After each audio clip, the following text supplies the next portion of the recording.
મિત્રો, શું તમે જાણો છો?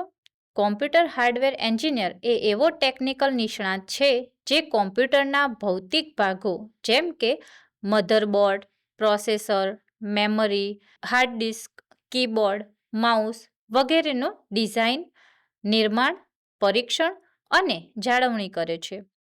તેઓ નવા કોમ્પ્યુટર ઉપકરણોને વધુ ઝડપી, સુરક્ષિત અને કાર્યક્ષમ બનાવવા માટે કામ કરે છે. ડિજિટલ યુગમાં કોમ્પ્યુટર અને ઇલેક્ટ્રોનિક સાધનોના વધતા ઉપયોગને કારણે આ એન્જિનિયરની માંગ પણ સતત વધી રહી છે. તો મિત્રો, આપણે જાણીશું કે કોમ્પ્યુટર હાર્ડવેર એન્જિનિયર કોને કહેવામાં આવે છે. આજના ડિજિટલ યુગમાં કમ્પ્યુટર, લેપટોપ, સર્વર, નેટવર્કિંગ ઉપકરણો અને અન્ય ઇલેક્ટ્રોનિક ડિવાઇસ વગર જીવન અધૂરું છે. આ તમામ ઉપકરણોના ડિઝાઇન, બનાવટ, ટેસ્ટિંગ અને જાળવણી માટે જે નિષ્ણાત કાર્ય કરે છે તેને કમ્પ્યુટર હાર્ડવેર એન્જિનિયર કહેવામાં આવે છે.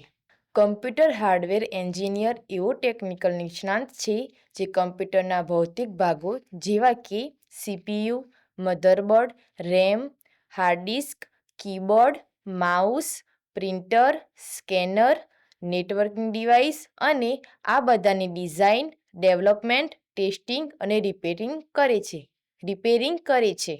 તો જે કોમ્પ્યુટર હાર્ડવેર એન્જિનિયર છે તેમની કામગીરી શું હોય છે અને તેઓ ક્યાં કામ કરે છે? કામગીરીની વાત કરું તો નવા કમ્પ્યુટર ભાગોની ડિઝાઇન બનાવવી, હાર્ડવેર સિસ્ટમ ટેસ્ટ કરવી, ખામી શોધવી અને સુધારવી તેમજ સિસ્ટમ અપગ્રેડ કરવી, ટેકનિકલ સપોર્ટ આપવો, નેટવર્ક સેટઅપ કરવો અને ગ્રાહકોને માર્ગદર્શન આપવું. તેમના કાર્યસ્થળની વાત કરું તો તેઓ આઈટી કંપનીઓ, કમ્પ્યુટર મેન્યુફેક્ચરિંગ કંપની, સરકારી વિભાગ, બેન્કિંગ સેક્ટર, શાળાઓ, કોલેજો તેમજ હોસ્પિટલ, ટેલિકોમ કંપનીઓમાં કામ કરી શકે છે. ઉપરાંત પોતાનો કમ્પ્યુટર રિપેરિંગ બિઝનેસ પણ શરૂ કરી શકે છે. ભારતના મોટી ટેક કંપનીઓ જેમાં હાર્ડવેર એન્જિનિયરોને સારી તક મળે છે. તો આંચલબેન, હાર્ડવેર કોમ્પ્યુટર એન્જિનિયર છે તે બનવા જરૂરી વ્યક્તિગત ગુણો કેવા હોવા જોઈએ? ગુણોની વાત કરું તો કમ્પ્યુટર હાર્ડવેર એન્જિનિયર બનવા માટે વ્યક્તિમાં ટેકનિકલ જ્ઞાન, સમસ્યા ઉકેલવાની ક્ષમતા, જ્ઞાન કેન્દ્રિત કરવાની ક્ષમતા, ટીમવર્ક, નવી ટેકનોલોજી શીખવાની ઈચ્છા હોવી જરૂરી છે. જી, તો કોમ્પ્યુટર હાર્ડવેર એન્જિનિયર બનવા માટે શૈક્ષણિક લાયકાત અને તેની ભરતી પ્રક્રિયા શું હોય છે તે વિશે પણ જણાવશો. શૈક્ષણિક લાયકાતની વાત કરું તો સ્નાતક અને અનુસ્નાતક વિજ્ઞાન પ્રવાહ સાથે પૂર્ણ કરેલું હોવું જોઈએ.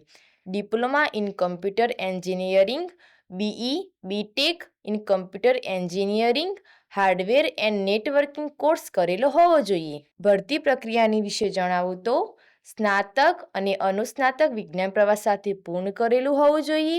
પ્રવેશ પરીક્ષા આપો. રાજ્ય અથવા રાષ્ટ્રીય સ્તરે ડિગ્રી અથવા ડિપ્લોમા પૂર્ણ કરેલું હોવું જોઈએ. ઇન્ટર્નશીપ કે પ્રેક્ટિકલ અનુભવ મેળવો. નોકરી માટે અરજી કરો. કોમ્પ્યુટર હાર્ડવેર એન્જિનિયરનું માસિક વેતન કેટલું હોય છે અને શું તેમાંથી તેમને પ્રગતિના અવસર મળે છે?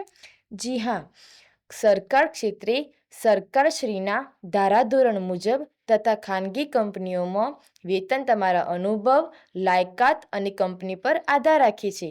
પ્રગતિના અવસરની વાત કરું તો senior hardware engineer, network engineer, IT manager પોતાની આઈટી કંપની શરૂ કરી શકે છે.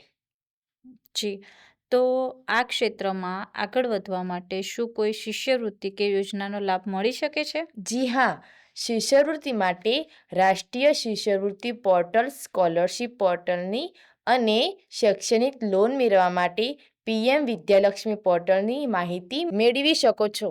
જી, ખૂબ સરસ આંચલબેન.